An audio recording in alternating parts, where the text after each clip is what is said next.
अगर आज प्रिया जिंदा होती ना तो तुम्हारी ये मनहूस शक्ल नहीं देखनी पड़ती मुझे। अगर आज प्रिया जिंदा होती ना तो तुम्हारी ये मनहूस शक्ल।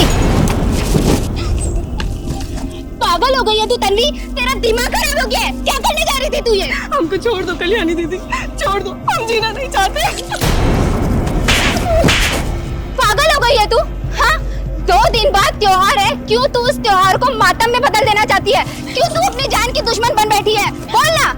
दीदी अब हमसे और नहीं हो रहा है दीदी, अब हम और नहीं सह सकते, हम जीना नहीं चाहते दीदी, हम जीना नहीं चाहते। अरे तेरा ये मासूम सा बच्चा बाहर चिल्ला चिल्ला के कह रहा था कि मेरी माँ को बचा लो, मेरी माँ को बचा लो। अगर मैं ना आती तू तो आज अपनी जिंदगी खत्म कर चुकी होती। हाँ बोल ना। और तेरा तो प्रेम विवाह हुआ था, लव मैरिज की थी ना तूने, तो क्यों तू अपनी जिंदगी में जहर घोल बैठी है? हाँ बोल, क्या हुआ तेरे साथ? दीदी आप तो जानती है ना केशव के लिए मैंने क्या कुछ नहीं किया, और इसकी बीवी के मर जाने के बाद ये उसका बेटा अर्नब, इसे मैंने माँ जैसा प्यार दिया, इसे सौतेली माँ का एहसास ना हो। मैंने अपना बच्चा तक पैदा नहीं किया दीदी, अपनी कोख तक बंजर कर दी दीदी, और मैं क्या ही करूँ दीदी, अब मुझसे नहीं होता, और अब नहीं होता। मत रो तन्वी बेटा, तू परेशान मत हो। तू मुझे बता ना क्या हुआ, क्यों परेशान है तू, जो तेरे दिमाग में ये त्योहार पे मरने का ख्याल आ गया? दीदी आप तो जानती है ना केशव और हम दोनों ही नौकरी करते हैं, और नौकरी के साथ साथ हम घर पे संभालते हैं, और अर्नब को भी आप तो बहुत अच्छे से जानती हैं, लेकिन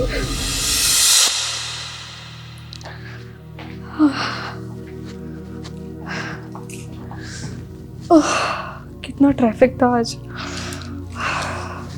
तो पूरी हालत ही खराब हो गई। मम्मी आ गई आप? हाँ बेटा। मम्मी मुझे भूख लग रही है, मैगी बना दो।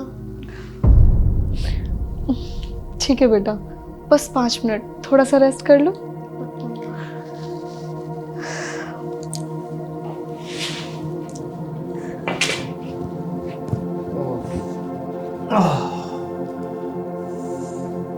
तुमको भाई अभी 5 मिनट पहले ही। यार सर में ना बहुत तेज दर्द हो रहा है, 1 कप कड़क कॉफी बना देना। ठीक है अभी लाती हूँ। हाँ थोड़ा जल्दी।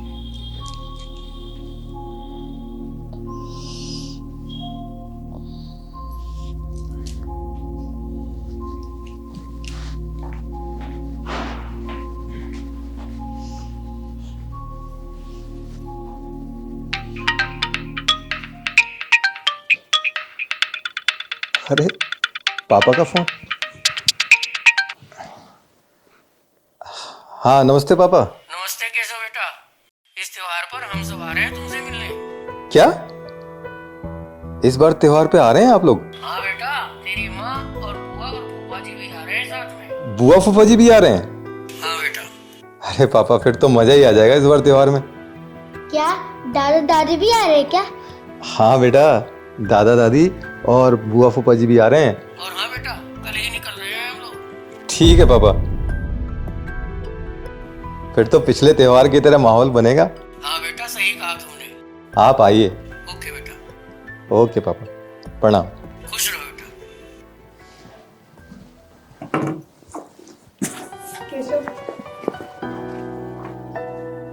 देखो, पिछली होली पे भी सब आए थे, और उस टाइम मैं कितना परेशान हुई थी ये सिर्फ मैं जानती हूँ। आप लोग प्लीज मम्मी पापा को मना कर दो। क्या मतलब है तुम्हारा?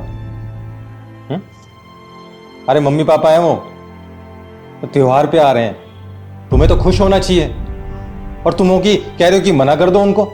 केशव खुशी तो तब होती है ना जब सब मिलकर काम करे या फिर थोड़ी बहुत हेल्प कराए।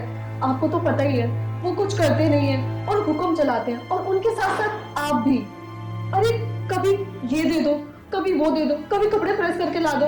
देखो मेरे बस की नहीं है, मैं नहीं कर सकती ये सब। देखो तन्वी, वो लोग आ रहे हैं तो आ रहे हैं, समझे ना, और तुम्हें उनका ध्यान रखना पड़ेगा। मैंने बोल दिया तो बोल दिया। केशव हम दोनों ही जॉब करते हैं, और हम दोनों की ही कमाई से घर चलता है, तो ऑफिस से आने के बाद तुम आराम करो और मैं घर का काम, ये ठीक थोड़ी ना है। अरे मुझे भी तो आराम मिलना चाहिए, मैं ऑफिस का भी काम करूं और घर का भी। ये सही नहीं है केशव। मम्मी, क्या आप भी पापा की तरह बराबरी करना चाहते हो क्या? देख रहे हो, अब बच्चा भी तुम्हारी जुबानी बोलने लग गया। अरे बंद करो ये नौटंकी। तुम अकेली नहीं हो जो काम करने जाती हो, और भी हैं जो काम के साथ साथ अपना घर भी चलाती हैं। केशव, कभी तुमने सोचा है कि मैंने तुम्हारे लिए कितना किया है? अरे तुम्हारे ऊपर तो मैंने अपना सब कुछ निछावर कर दिया, और तुम्हारे बेटे के लिए तो मैं बांझ तक बन गई। तन्वी, साला जिंदगी नरक हो गई है। अरे अगर आज प्रिया जिंदा होती ना तो तुम्हारी ये मनहूस शकल नहीं देखनी पड़ती मुझे। अरे मारो ना, कहाँ जा रहे हो? मारो, क्यों चुप है?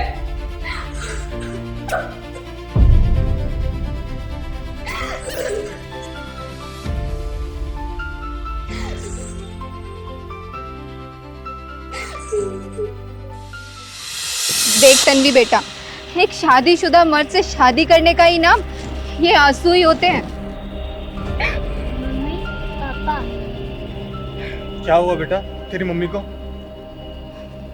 अभी तो कुछ हुआ नहीं है, लेकिन अगर मैं वक्त पे नहीं आती ना तो बहुत कुछ हो सकता था।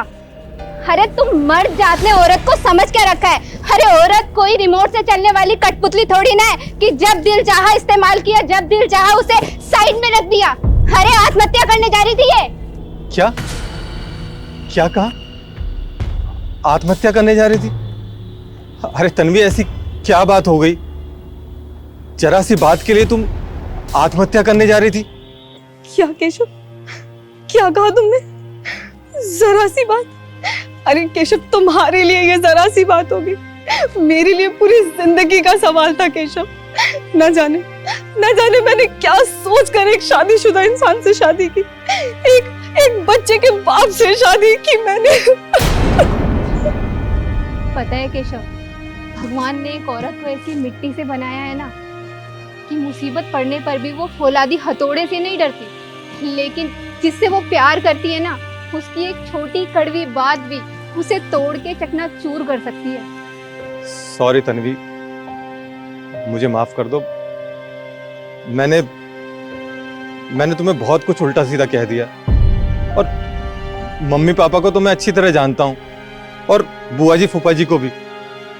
उनके आने के बाद वो तुम्हें जानबूझ के परेशान करते हैं, लेकिन मैं इस बात को तुम्हें नहीं कह पाया और तुम्हें ही उल्टा सीधा बोल दिया।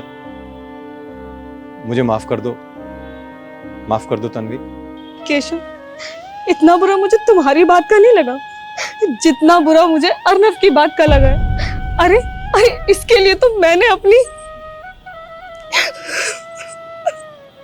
अर्नव ने तो मुझे फोन करके बुलाया कि पापा जल्दी घर आओ, मम्मी छत से कूदने जा रही हैं। केशव, तुम्हारी खुशियों के लिए जिसने अपनी सारी खुशियां कुर्बान कर दी, तो उसकी खुशियों की जिम्मेदारी भी तो तुम्हारी है ना। और तुम्हारी एक छोटी सी बात से आज उसका कितना दिल दुखा है। वो मरने जा रही थी। और न बेटा, तुम्हारी माँ ने तुम्हें कितना प्यार किया और तुमने अपनी माँ को ऐसा कहा। मम्मी, मुझे माफ कर दो, मुझसे बहुत बड़ी गलती हो गई। मम्मी, मुझे माफ कर दो। मम्मी, मुझे माफ कर दो। आज के बाद ऐसा नहीं होगा मम्मी। मेरा बेटा, मेरा लाल, तेरे सिवा मेरा है ही कौन? और अगर तू ही अपनी माँ को ऐसा बोलेगा तो बुरा तो लगेगा ना। देखा केशव, ये होती है औरत, और ये होती है एक औरत की ममता। कल्याणी दीदी, आपका बहुत बहुत धन्यवाद। अगर आज आप नहीं आती तो पता नहीं तन्वी के साथ क्या होता। और दीदी, मुझे माफ़ कर देना, मैं आज के बाद तन्वी को बिल्कुल भी परेशान नहीं करूँगा और ना ही इसे कुछ बोलूँगा। इसे वो सारी खुशियाँ दूंगा जिसकी ये हकदार है। मुझे माफ़ कर देना। और तन्वी, तुम भी मुझे माफ़ कर देना। चलो, घर चलो। पता है केशव, घर की सारी खुशियाँ एक औरत से होती हैं, और अगर औरत नहीं तो कुछ भी नहीं। हाँ दीदी, थैंक यू। चलो जाओ जाके अपना त्योहार सेलिब्रेट करो। चलिए ना दीदी आप भी।